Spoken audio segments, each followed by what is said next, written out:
Veuillez recevoir tout d'abord mes salutations respectueuses et fraternelles, appuyées par mes remerciements pour l'opportunité que vous nous offrez de participer à ce dialogue national qui, comme vous l'avez dit, fait partie de l'ADN de notre pays.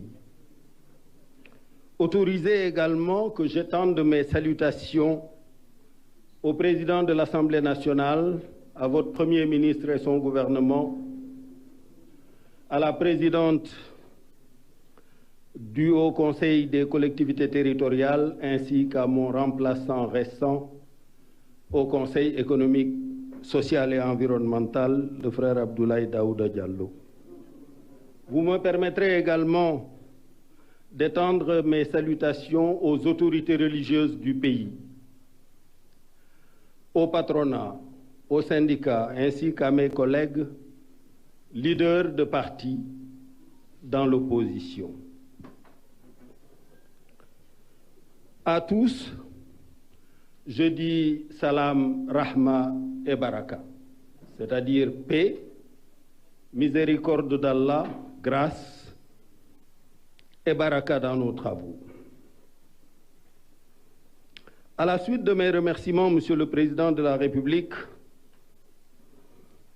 pour ce dialogue national dans cet État du Sénégal que vous aurez eu, quoi qu'Allah ait prévu pour votre futur, que vous aurez eu déjà l'honneur et l'immense privilège de diriger pour 2 mandats consécutifs de 7 et 5 ans. Je relisais ce matin le livre hommage à l'un des plus éminents serviteurs de cet État, un frère et un ami cher à nous tous, que j'ai eu l'honneur de côtoyer dans ces lieux entre 2000 et 2004 comme ministre d'État, directeur de cabinet du président de la République, mais aussi comme Premier ministre, et qui est depuis resté un ami inspirant.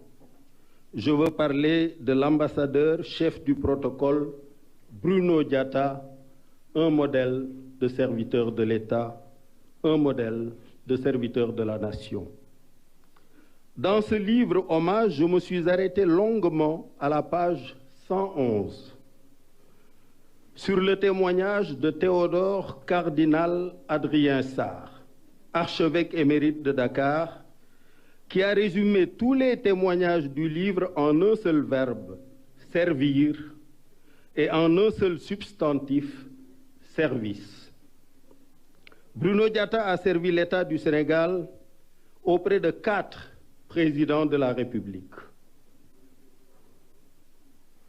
Tous ont unanimement reconnu sa discrétion, son talent, sa courtoisie. Il était devenu le visage dans le monde de la teranga sénégalaise. Notre devoir à tous, à vous, Monsieur le Président de la République en premier, est de rester fidèles et loyaux à ces 2 mots, dans chacun de nos actes et dans chacune de nos paroles. Le verbe servir et le substantif service. Le cardinal Adrien Sarr s'est interrogé ainsi: et si nous avions fait et faisions tous comme Bruno, bien sûr, que serait et où en serait notre pays aujourd'hui?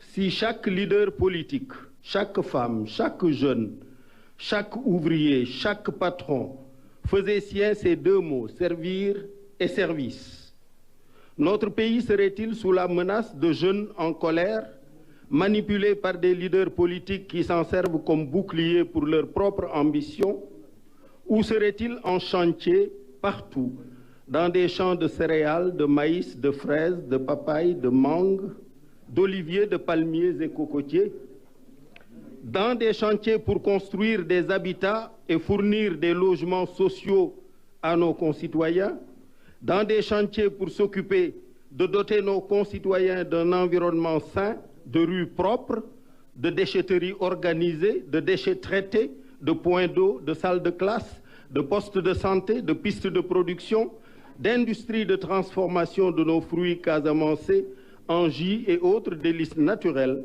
que nous exporterions après avoir satisfait la demande nationale.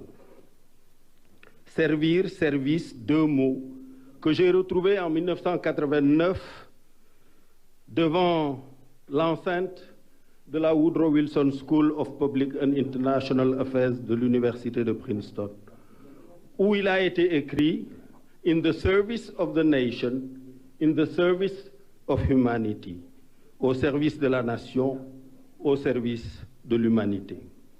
Et notre foi nous y invite également. Jésus-Christ, évoqué tout à l'heure, donne une illustration de ces paroles dans le geste du lavement des pieds de ses apôtres.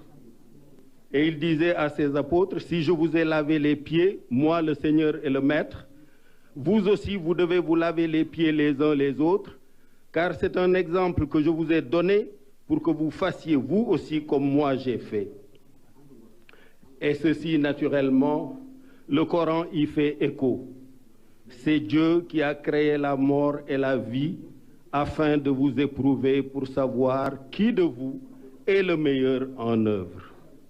Je suis venu participer à ce dialogue en tant que candidat arrivé deuxième derrière vous à la présidentielle de 2019.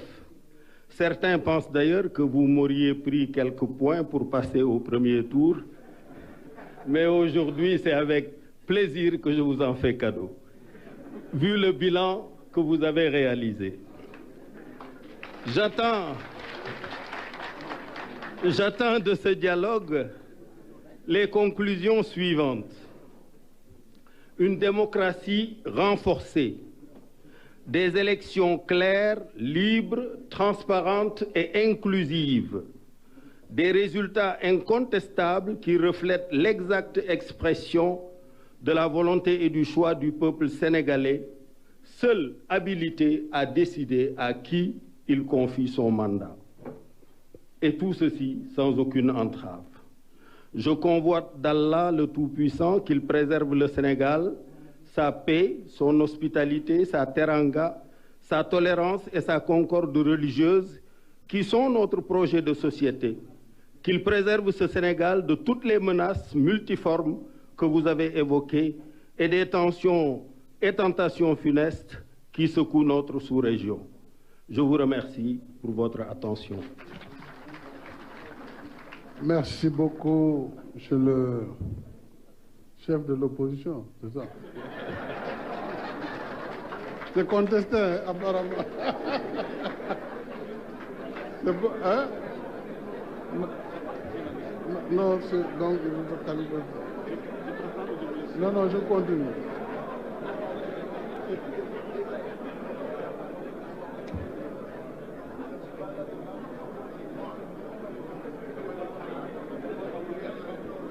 Voilà, merci beaucoup Idrissa Seck. S'il vous plaît. Maintenant, je vais donner la parole au représentant de Taxawu Sénégal, M. Khalifa Sall, Khalifa Ababacar Sall.